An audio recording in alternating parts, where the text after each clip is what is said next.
మీరు సిలబస్ ఎంత ఉందో అంతే చదువుకోండి. కానీ నేను సిలబస్లో ఉన్నా లేకపోయినా కొన్నింటి చెప్పుకుంటూ ముందుకెళ్తూ ఉంటాను.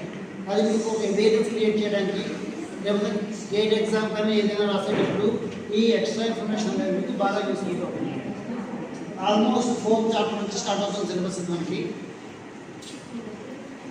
First introduction, meaning and scope. So what is stats అనే దాని డెఫినేషన్స్ కొన్ని ఇచ్చాడు. Second connection of data, data connect చేసుకునే దాని గురించి కొంత ఇన్ఫర్మేషన్. క్లాసిఫికేషన్ అండ్ టాబులేషన్, మన సిలబస్లో కొంత ఏరియా ఇక్కడ ఉంటుంది.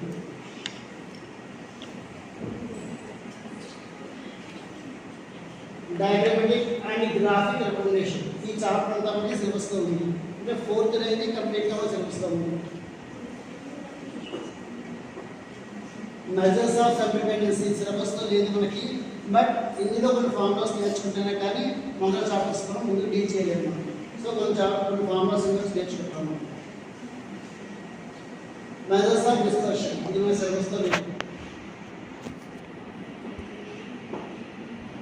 స్క్యూనెస్ మూమెంట్ టైం స్టాటిస్టిక్స్, ఇది సిలబస్లో లేదు.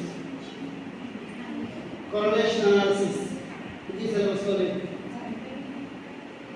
లీనియర్ రిగ్రెషన్ అనాలిసిస్, ఇది కూడా సిలబస్లో ఉంది. కొరలేషన్ లేదు.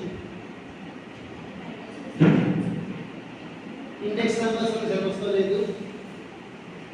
ఇండెక్స్ నెంబర్స్ లేదు. టైం సిరీస్ అనాలిసిస్, ఈ చాప్టర్ అంతా కూడా సిలబస్లో ఉంది. థియరీ ఆఫ్ ప్రాబబిలిటీ, యాక్చువల్గా సిలబస్లో మనకి ఇందులో కంప్లీట్గా లేకపోయినా కొంచెం చెప్పుకుంటూ ముందుకు వెళ్తాం మనం. ర్యాండమ్ వేరియబుల్ సిలబస్లో ఉంది. థియరీ ఆఫ్ డిస్ట్రిబ్యూషన్ సిలబస్లో ఉంది.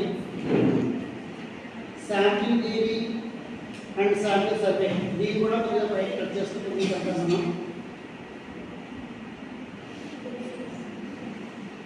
ఇంటర్పోలేషన్ అండ్ ఎక్స్ట్రాపోలేషన్ సిలబస్లో లేదు.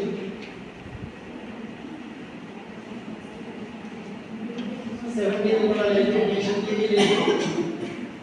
థియరీ ఆఫ్ యాట్రిబ్యూట్స్ లేదు. అంతేనా? కంప్లీట్గా ఇందులో ఏం ఏంటంటే మనకి టెస్ట్ ఆఫ్ హైపోథెసిస్ అనే చాప్టర్లో కవర్ కాలేదు ఈ బుక్లో. సో ఆల్మోస్ట్ 4 చాప్టర్స్ అనేవి ఈ బుక్లో కవర్ అయ్యాయి. బట్ ఓవరాల్ ఇన్ఫర్మేషన్ ఎక్కువ ఉంది కాబట్టి అంతవరకు అవసరమో అంతవరకే దాన్ని తీసుకుంటూ వెళ్ళింది.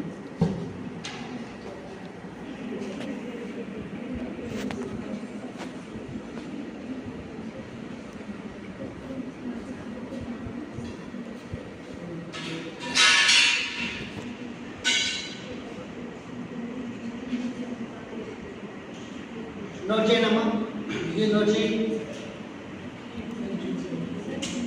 Definition right.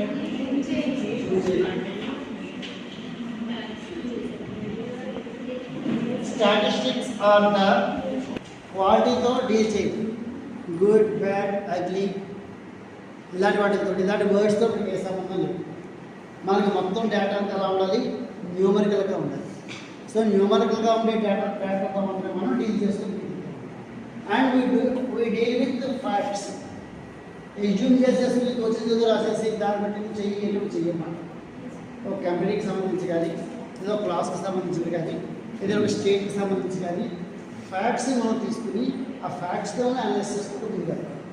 అందుకని అజంప్షన్ వ్యవహారాలు అనేవి ఇక్కడ ఉండవు. సో స్టాట్స్ అంటే అర్థమైంది, న్యూమరికల్ వాల్యూస్ తోటి మనం ఫ్యాక్ట్స్ తోటి డీల్ చేసేదాన్ని stats. Statistics are the classified facts representing the conditions of the people in a state, especially those facts which can be stated in numbers or in tables of numbers or in any tabular or classified arrangement. So, my syllabus concerned లేదు కాబట్టి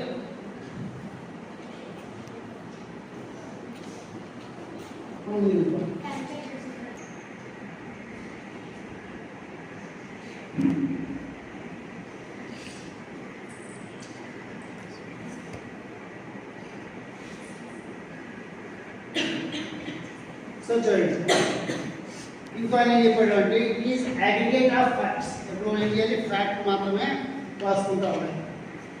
affected by multiplicity of causes, అంటే more number of causes ఉన్నా మనకి effect లేదు.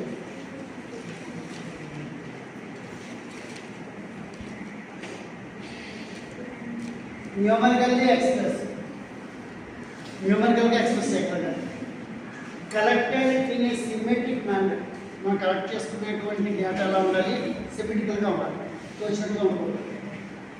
Collected for a pre determined purpose, అంటే data ఎందుకు తీసుకుంటున్నాం అనే దాని మీద మనకు ఒక పర్పస్ ఉండాలి. పర్పస్ లేకుండా తోచిన డేటా తీసుకుని తోచిందో చెప్తాను అంటే స్టాట్స్ అవ్వడం. సో స్టాట్స్లో ఏదో ఒక డేటా తీసుకుంటాము అంటే డేటాలో తీసుకోవాలి, పర్పస్లో బ్రెయిన్లో ఉంచుకునే డేటాను తీసుకోవాలి. కంపేరబుల్, తీసుకున్న డేటా ఎలా ఉండాలి, కంపేర్ చేసేటట్టుగా ఉండాలి.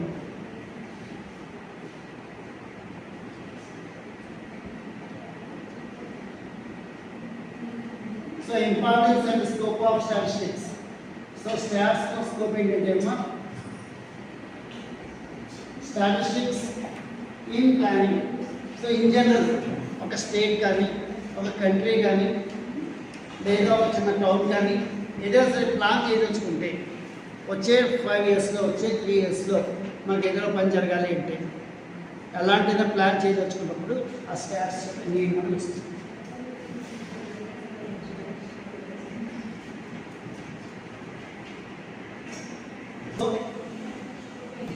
సో ఈ ఏరియాస్ అన్నింటిలో స్టాట్స్ ఉపయోగపడుతుంది అనే విషయాన్ని ఖాళీగా ఉంటే కనుక చదవండి. సిలబస్ అయితే కవర్ చేయడం లేదు.